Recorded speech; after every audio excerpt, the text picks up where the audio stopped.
Mengapa Bunda Maria tidak berdosa? Bagaimana mungkin Gereja Katolik baru mendefinisikan pada tahun 1854 bahwa Bunda Maria tidak berdosa, baik dosa asal maupun dosa pribadi? Namun walaupun baru didefinisikan di abad ke-19, dogma ini mempunyai dasar yang kuat, baik dari kitab suci maupun tradisi suci. Kita dapat melihat dasarnya dari kitab suci, yaitu, 1. Maria dipersiapkan untuk mengemban misi sebagai Bunda Allah.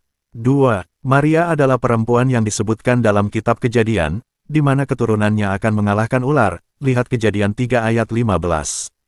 3. Allah memisahkan hal-hal yang kudus dari yang profan, maka terlebih lagi Ia akan menguduskan seseorang yang akan melahirkan puteranya.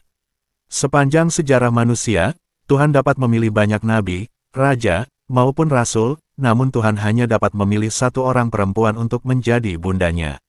Sama seperti Tuhan mencurahkan rahmat-Nya secara khusus kepada masing-masing orang menurut misi yang harus diemban mereka, maka Tuhan mencurahkan kepada Maria kepenuhan rahmat, lihat Lukas 1 ayat 28, sehingga tidak ada ruang untuk dosa, dan menaunginya dengan Roh Kudus dan kuasa dari Allah yang Maha Tinggi, lihat Lukas 1 ayat 35, agar layak mengemban tugas dan perannya sebagai Bunda puteranya, Yesus Kristus. Dengan demikian, Maria senantiasa kudus, tidak pernah ternoda dosa sepanjang hidupnya, sehingga ia secara sempurna mendampingi Kristus, puteranya, sesuai dengan kehendak Allah. Allah telah mempersiapkan Bunda Maria sejak dari awal mula penciptaan, ketika Allah berfirman setelah kejatuhan Adam dan Hawa. Allah bersabda, "Aku akan mengadakan permusuhan antara engkau, ular atau setan, dan perempuan ini, atau perempuan itu, the woman," Kejadian 3 ayat 15. Kalimat tersebut hanya masuk akal, kalau perempuan itu merujuk kepada perempuan lain yang bukan Hawa, karena kata permusuhan, enmity, mencerminkan permusuhan atau sesuatu yang bertolak belakang secara total, sedangkan Hawa sendiri baru saja terbukti tidak bertentangan total dengan iblis, sebab ia justru jatuh ke dalam bujukan iblis tersebut. Dengan demikian, perempuan itu yang bertentangan total dengan iblis, haruslah tanpa dosa, sebagaimana digenapi dalam diri Bunda Maria. Perempuan itu merujuk kepada Bunda Maria, karena di ayat yang sama, dikatakan bahwa keturunan dari perempuan itu akan menginjak kepala ular, yaitu iblis. Karena keturunan perempuan yang akan mengalahkan iblis itu adalah Yesus Kristus, maka perempuan yang melahirkannya, yang disebut sebagai perempuan itu, adalah Bunda Maria. Gambaran akan kekudusan Bunda Maria, digambarkan secara samar-samar dalam Perjanjian Lama dalam Tabut Perjanjian Lama. Tabut itu berisi 2 loh batu hukum Allah, mana, dan tongkat Harun, yang begitu kudus dan tidak boleh disentuh oleh sembarang orang, kecuali Imam Agung. Yesus yang menjadi tanda Perjanjian Baru, adalah Sang Pemberi Hukum Allah, Sang Roti Hidup, dan Sang Imam Agung. Kristus memilih untuk dilahirkan dari Sang Tabut Perjanjian Baru, yaitu dari rahim perawan Maria. Sebagaimana Tuhan menghendaki kesucian Tabut Perjanjian Lama, demikianlah Tuhan menghendaki kesucian Tabut Perjanjian Baru, yaitu Bunda Maria, dari noda dosa, sehingga dia layak menjadi Bunda Allah. Dengan demikian kita dapat melihat, bahwa dogma Maria dikandung tanpa noda sesungguhnya mengungkap kebenaran, bahwa Allah telah mempersiapkan Bunda Maria untuk menjalankan tugas istimewa yang harus diembannya sebagai Bunda Allah, yang melahirkan Putra Allah, yang diutus untuk membebaskan manusia dari belenggu dosa. Dasar Kitab Suci. 1. Kejadian 3 ayat 15. Allah akan mengadakan permusuhan antara perempuan itu, the woman, dengan iblis, dan Maria adalah perempuan itu. Yang dijanjikan oleh Allah akan melahirkan keturunan yang akan mengalahkan iblis. Perlawanan total dengan iblis inilah yang mensyaratkan kemurnian Bunda Maria, kebebasan dari dosa asal. 2. Lukas 1 ayat 28. Salam, hai engkau yang penuh rahmat, kecaritomene. Kepenuhan rahmat Allah maksudnya adalah, tiada ruang bagi dosa. 3. Keluaran 25 ayat 1-30. Bilangan 17 ayat 10, Ibrani 9 ayat 4, menunjukkan betapa Allah menghendaki kemurnian Tabut Perjanjian Lama. Demikian pula Allah terlebih lagi menghendaki kemurnian Bunda Maria, Sang Tabut Perjanjian Baru, yang mengandung Sang Sabda yang menjadi manusia, Yohanes 1 ayat 14. Sang Roti Hidup, Yohanes 6 ayat 35. Sang Imam Besar yang tertinggi, Ibrani 8 ayat 1. 4. Ibrani 7 ayat 26. Kristus adalah Sang Imam Besar yang tanpa noda, terpisah dari orang-orang berdosa, sehingga tak mungkin ia lahir dari seorang perempuan yang berdosa. 5. Wahyu 12 ayat 1-6. Bunda Maria sebagai perempuan yang melahirkan anak laki-laki yang menggembalakan semua bangsa, akhirnya mengalahkan iblis. Dasar tradisi suci. 1. Santo Irenaeus, tahun 180 Masehi. Hawa, dengan ketidaktaatannya, karena berdosa mendatangkan kematian bagi dirinya dan seluruh umat manusia, Maria dengan ketaatannya, tanpa dosa mendatangkan keselamatan bagi dirinya dan seluruh umat manusia. Oleh karena itu, ikatan ketidaktaatan Hawa dilepaskan oleh ketaatan Maria. Apa yang terikat oleh ketidakpercayaan Hawa dilepaskan oleh iman Maria, lihat Santo Irenaeus, Against Heresies, 189 AD, 3, 22, 24. 2. Santo Hippolytus, tahun 235 Masehi. Ia adalah tabut yang dibentuk dari kayu yang tidak dapat rusak. Sebab dengan ini ditandai, bahwa tabernakelnya dibebaskan dari kebusukan dan kerusakan, Saint Hippolytus, Orations Inilut, Dominus Pascit Me. 3. Origen, tahun 244 Masehi. Bunda perawan dari Putra Tunggal Allah ini disebut sebagai Maria, yang layak bagi Tuhan, yang tidak bernoda dari yang tidak bernoda, hanya satu-satunya, Origen, Homili 1. 4. Santo Efraim, 361 Masehi. Engkau sendiri dan bundamu adalah yang terindah daripada semua yang lain, sebab tidak ada cacat celah di dalammu, ataupun noda pada bundamu, Saint Efraim, Nisi Benehim, 27, 8. 5. Santo Athanasius, tahun 373 Masehi. Oh, perawan yang terberkati, sungguh engkau lebih besar daripada semua kebesaran yang lain. Sebab siapakah yang sama dengan kebesaranmu, oh tempat kediaman Sang Sabda Allah? Kepada ciptaan mana, harus kubandingkan dengan engkau, oh perawan? Engkau lebih besar daripada semua ciptaan, oh tabut perjanjian, yang dilapis dengan kemurnian, bukannya dengan emas. Engkau adalah tabut perjanjian, yang di dalamnya terdapat bejana emas yang berisi mana yang sejati, yaitu daging di mana kealahan tinggal, Saint Athanasius, Homily of the Papyrus of Turin, 71, 216. 6.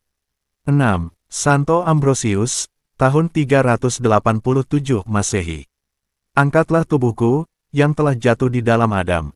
Angkatlah aku, tidak dari Sarah, tetapi dari Maria, seorang perawan, yang tidak saja tidak bernoda, tetapi perawan yang oleh rahmat Allah telah dibuat tidak bersentuh dosa, dan bebas dari setiap noda dosa. Santo Ambros, Komentari on Psalm 118, Sermon 22, nomor 30, PL 15, 1599.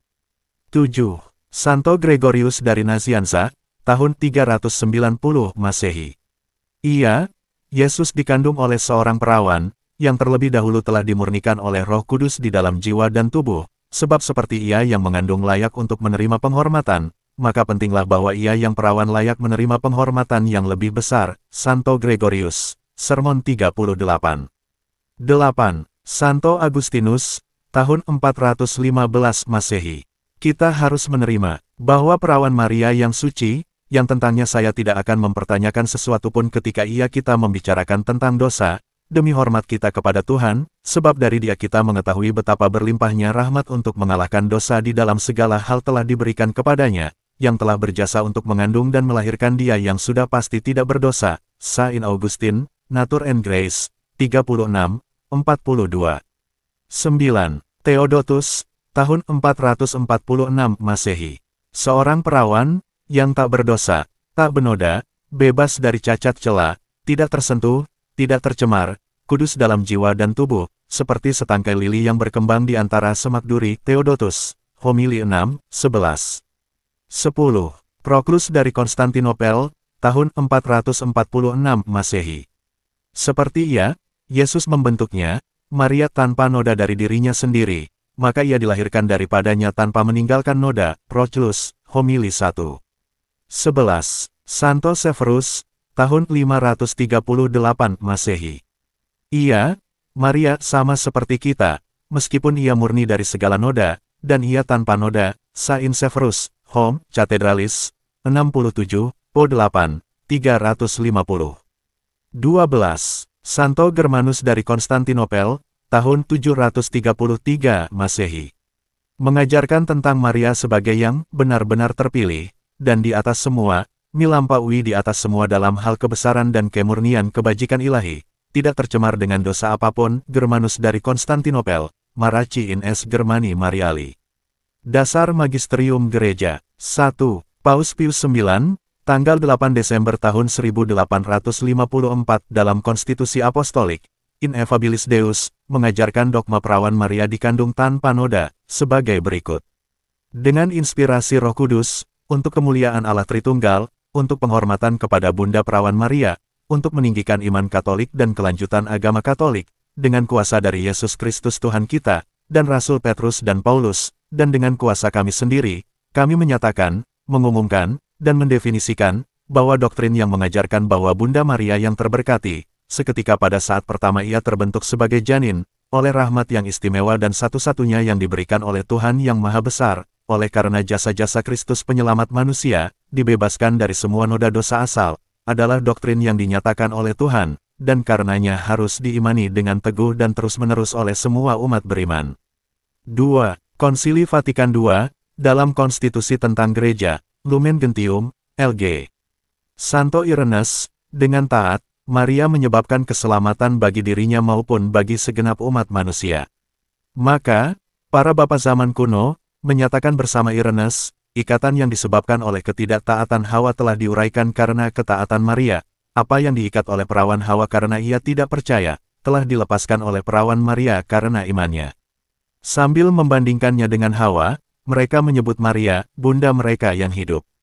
Sering pula mereka, Santo Hieronymus, Santo Agustinus, Santo Cyrillus, Santo Yohanes Chrysostomus, Santo Yohanes Damaskinus menyatakan, maut melalui Hawa, hidup melalui Maria, LG 56. 3. Katekismus Gereja Katolik, KGK nomor 508, 491, 492, dan 493. KGK 508. Dari antara turunan Hawa, Allah memilih perawan Maria menjadi bunda anaknya. Penuh rahmat, ia adalah buah penebusan termulia, SC 103. Sejak saat pertama perkandungannya, ia dibebaskan seluruhnya dari noda dosa asal, dan sepanjang hidup ia bebas dari setiap dosa pribadi. KGK 491. Dalam perkembangan sejarah, gereja menjadi sadar bahwa Maria, dipenuhi dengan rahmat oleh Allah, Lukas 1 ayat 28 sudah ditebus sejak ia dikandung. Dan itu diakui oleh dogma, Maria dikandung tanpa noda dosa, yang diumumkan pada tahun 1854 oleh Paus Pius IX. Bahwa perawan tersuci Maria sejak saat pertama perkandungannya oleh rahmat yang luar biasa dan oleh pilihan Allah yang Maha Kuasa karena pahala Yesus Kristus, penebus umat manusia, telah dibebaskan dari segala noda dosa asal, DS 2803. KGK 492.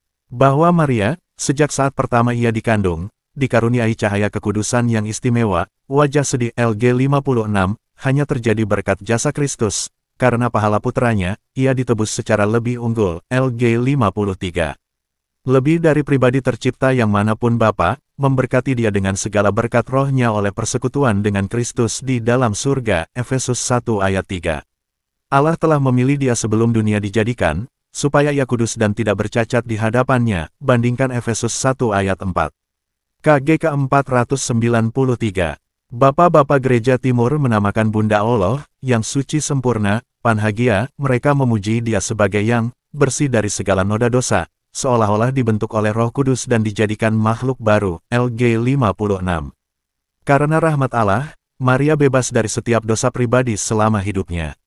Jadi, memang sungguh benar dan mempunyai dasar yang kuat pengajaran Gereja Katolik, bahwa Bunda Maria telah dipersiapkan Allah sejak semula, yaitu untuk mengandung, melahirkan, mengasuh, dan taat setia bersama Yesus Kristus sampai di kaki salib. Lihat Yohanes 19 ayat 26-27 demi keselamatan seluruh umat manusia.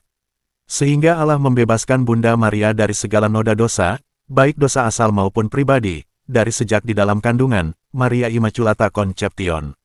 Syukur kepada Allah. Demikian, semoga mencerahkan. Salam kasih dalam Kristus Yesus, Tuhan kita. Tuhan Yesus memberkati, Bunda Maria dan semua orang kudus senantiasa mendoakan kita. Amin. Terima kasih.